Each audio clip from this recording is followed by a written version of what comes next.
कभी सोचा है कुछ लोग जिंदगी में बार बार वही चैलेंज फेस क्यों करते हैं और कुछ लोग ज्यादा मेहनत किए बिना ही सक्सेस मिल जाती है एफर्टलेसली। कोई इतनी मेहनत करता है फिर भी स्ट्रगल करता रहता है और कोई दूसरा बिना कोशिश के या बहुत कम कोशिश से सक्सेस मिल जाती है। तो क्या ये सिर्फ किस्मत का खेल है या कहीं कोई पैटर्न है जो पहले से लिखा हुआ है? आज हम इसी के बारे में बातें करेंगे जहां फेथ और लॉजिक दोनों मिल जाते। एस्ट्रोलॉजी एंड कर्मा दो चीजें जो अलग लगती है बट असल में एक ही थ्योरी के दो चैप्टर्स हैं। Astrology tells you what energy you carry and Karma tells you why you carry them. Karma का मतलब होता है एक्शन। जो भी हम करते हैं, बोलते हैं, सोचते हैं, सब एक एनर्जी क्रिएट कर रहे होते हैं। वो एनर्जी यूनिवर्स में रिकॉर्ड होती है और एक टाइम के बाद वो हमको वापस मिल जाती है एज ए सिचुएशन, लोग या कोई लाइफ लेसन। बेसिकली वो एक वाइब्रेशन का मैप है।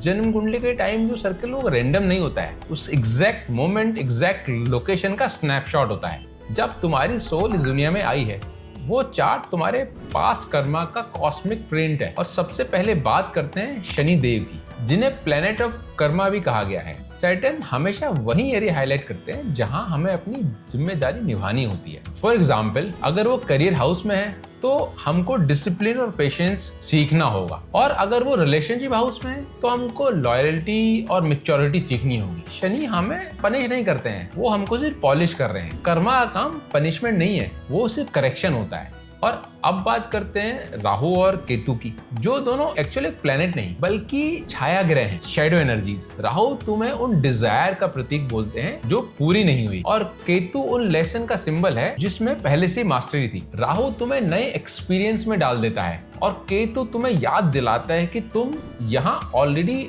सब जानते हो। एक तरफ तुम्हारा मन कुछ चाहता है और दूसरी तरफ तुम्हारा कार्मिक पाथ कुछ और बोल रहा होता है। ये कॉन्फ्लिक्ट नहीं होता है, ये कर्मा अनफोल्ड हो रहा होता है एस्ट्रोलॉजी के थ्रू। तो लोग कहते हैं एस्ट्रोलॉजी फ्यूचर बताती है, बट सच में एस्ट्रोलॉजी पैटर्न बताती है, ताकि तुम उनसे समझकर अपना फ्यूचर खुद डिसाइड कर सको। तुम्हें वो कंट्रोल नहीं करती है, वो तुमको अवेयरनेस देती है। तो सोचो, अगर चार्ट मैप है तो फ्री व्हील ड्राइवर है और कर्मा तुम्हारा रोड है। अगर तुम अपने एक्शन कॉन्शियस बना लो तो जर्नी स्मूथ हो जाती है। वैदिक फिलोसफी बोलता है कि कर्मा तीन तरह का होता है। पहला संचित कर्मा, सब पुराने कर्मों का कलेक्शन। दूसरा प्रबद्ध कर्मा, वो पोर्शन जो एक्टिव है इस जन्म में। और तीसरा क्रियामान कर्मा, जो तुम अभी कर रहे हो, इस मोमेंट में कर रहे हो। तो एस्ट्रोलॉजी हमें ये समझने में मदद करती है कि कौन सा कर्मा अभी प्ले हो रहा है। फॉर एग्जाम्पल, अगर आपका शनि पीरियड डिफिकल्ट चल रहा है तो वो आपको पुराने कर्मास को एक्टिवेट कर रहा है। लेकिन अगर अभी आप कॉन्शियसली अपने एक्शन पर ध्यान दो तो आप अपने फ्यूचर को चेंज कर सकते हो।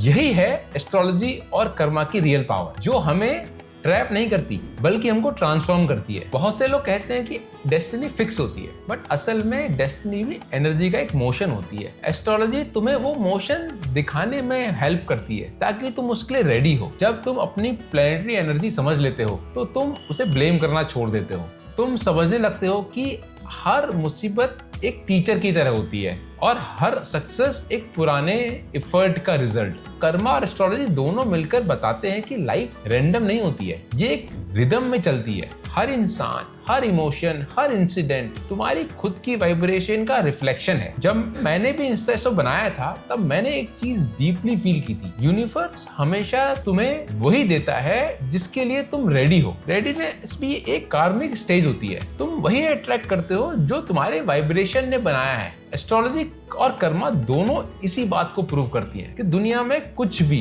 रैंडम नहीं होता है, बस कुछ रीजन के साथ होता है। और एस्ट्रोलॉजी बिना कर्मा के सिर्फ प्रेडिक्शन बन जाती है और कर्मा बिना एस्ट्रोलॉजी के कंफ्यूजन। लेकिन जब दोनों साथ में मिलते हैं तो समझ में आता है कि वो एक अवेयरनेस है, और जब इंसान अवेयर होता है तो वो अपनी रियलिटी लिखने लगता है खुद से। एस्ट्रोलॉजी हमें फ्यूचर नहीं बताती, ये हमें बताती है कि हम अपने पास्ट को किस एनर्जी में रिराइट कर सकते हैं। सो इसका कंक्लूजन यह है कि कर्मा फेट नहीं होता, कर्मा फीडबैक होता है, और अवेयरनेस ही है जो उस फीडबैक को ट्रांसफॉर्मेशन बदलती है।